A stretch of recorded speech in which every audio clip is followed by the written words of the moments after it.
Thanks for watching. I'm the host of the show, and welcome to our after the final rose is dead and starting to smell spectacular. We'll get into that Bachelor mess later, but first, what a morning. We had rain and daylight saving time. I feel like I'm lucky to be alive. My kids... Did your son Benji sleep late today? Yes. Mine slept like they had 3 margaritas last night. We had to drag them out of bed. The thing about daylight savings time is it's terrible. It's even when you get an extra hour to sleep, the whole hour I spend resetting clocks. Alarm clock, clock in the guest room, 2 clocks in each car, the microwave, the oven, and every clock has its own special way to be set. By the way, if you hate daylight saving time like I do, you have this man to blame. This is former New York Senator William Calder. He did this to us back in 1918. Look at that clock sucker. You can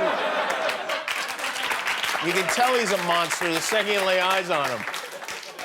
You know how you know that daylight saving time is BS? Because more than 50 years ago, Arizona was like, yeah, we're not going to do that. And for the most part, they seem to be fine. Hollywood was up bright and early. It's Oscar nomination day. The Grammys immediately give way to the Academy Awards. The most nominated film was, with 10 nods, was Mank, which is the true story of how Herman J. Mankiewicz wrote the screenplay for Citizen Kane. That's right, it's a movie about another movie, because there's nothing Hollywood loves more than itself. The Academy also announced that the ceremony will take place partially from Union Station this year in Los Angeles, which is where all the trains converge. That's exciting. This means this year, Gary Oldman might accept an Oscar on a caboose. Do they still use those cabooses? I think they... Thank you, Guillermo. Here in L.A., not only are we honoring movies, as of today, we can actually go see movies again. COVID restrictions are loosening up, and... Just out of curiosity, how many of you who will actually go see movies in the theaters? None of you. Yes, that's right. I had a feeling. Movies and indoor dining is back at 25% capacity. Even Disneyland will be up and running soon at 15% capacity, which I have to say actually sounds... Disneyland at 15%, that sounds like the happiest place on earth. Gyms are allowed to open, but at 10% capacity for the gyms, which that's a tough one. How am I supposed to go to the gym during a pandemic when I wasn't even going to the gym before the pandemic? Meanwhile, this is the scene in Las Vegas where the casinos are open. They are now allowed to be half full. That's how it's going in Vegas. You can see half. You can see Donnie, but not Marie.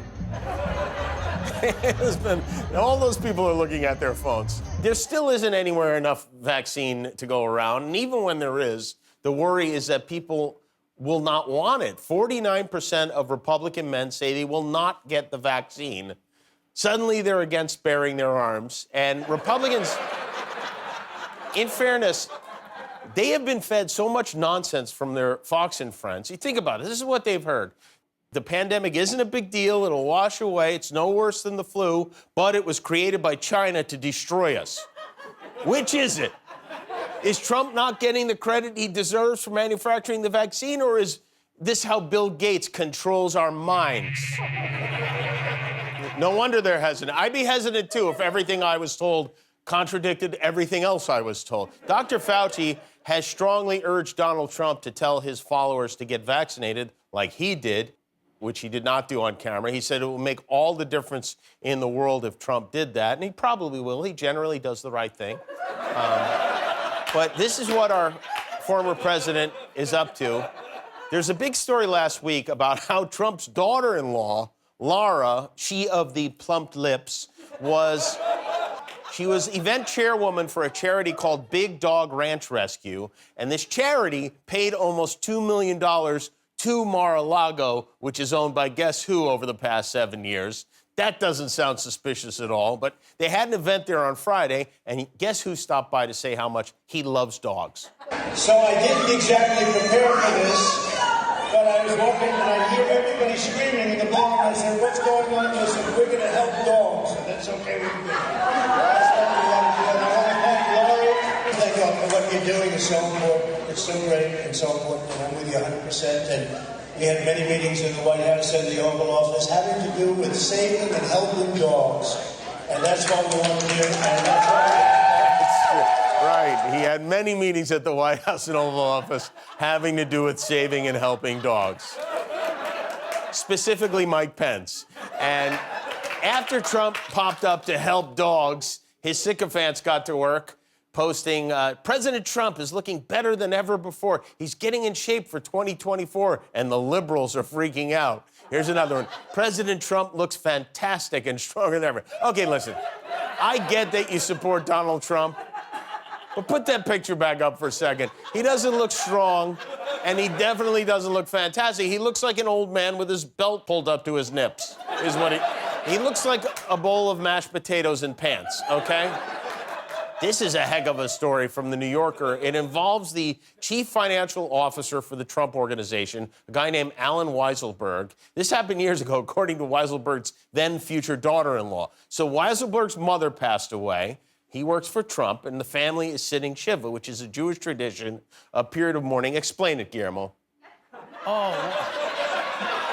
Never mind. It's where people come to the house, they express condolences, they bring food, and they have a little remembrance. So Donald Trump shows up.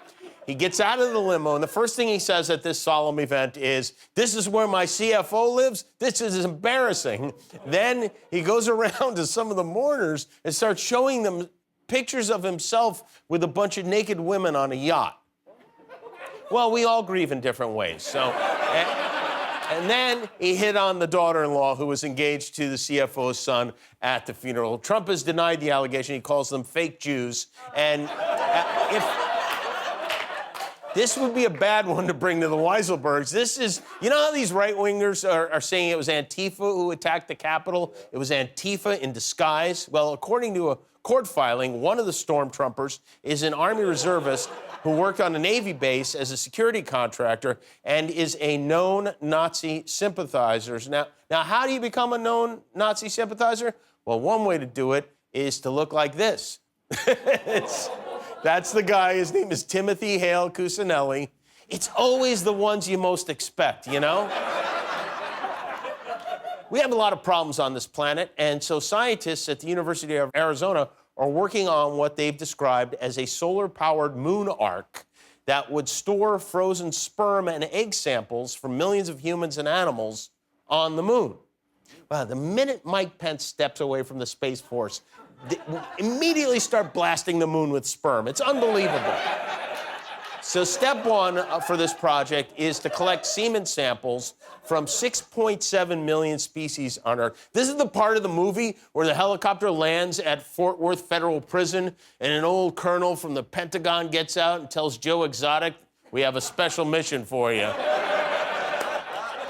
What a plan this is, though.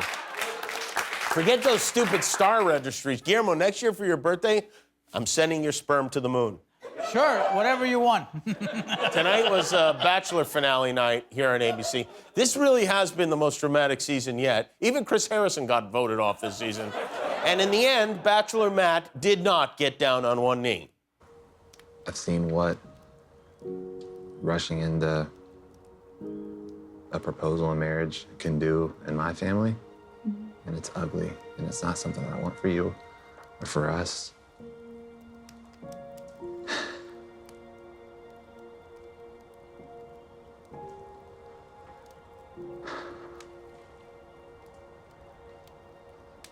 And that's why I can't propose to you today. So Matt did not propose, but he did give Rachel a rose, and he told her he loved her, which it turns out didn't last long. It's nice to tell somebody that you love them. And every time I say it, it feels more real. And it doesn't get more real than this.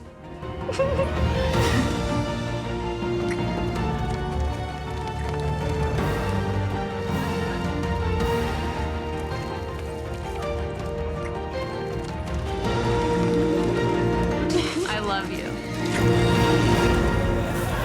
Yeah, and we'll do it again. We will do it again. That was a weird one. After the show wrapped, once they got back to real life, we learned that Rachel went to something called a plantation party and could subsequently not understand why Matt would be upset about that, so they broke up, and not even the pressure of televised discomfort could get them back together. Well, if you all want to share one final embrace.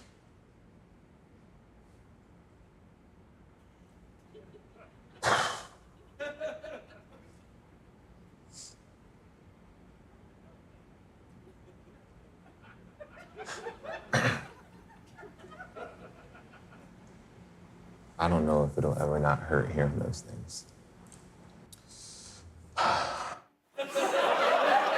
It was a night of many sighs. It was a night that almost makes you question the sanctity of the Bachelor franchise itself.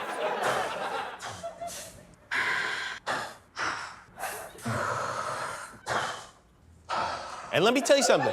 Breathing like that is an especially dangerous thing to do during a pandemic. So, of course, they couldn't end the season on a down note, so fill-in host Emmanuel Acho did his best to put some mystery in the mix. When we return, we're gonna try to turn the corner here. We're gonna meet our new Bachelorette. And if you think you know who it is, you might be right, but you might not be. But you also might be. I cover all the bases. So then they came back with the big reveal, which was who will be the next young hopeful to try and ultimately fail to find love. Should we tell Bachelor Nation?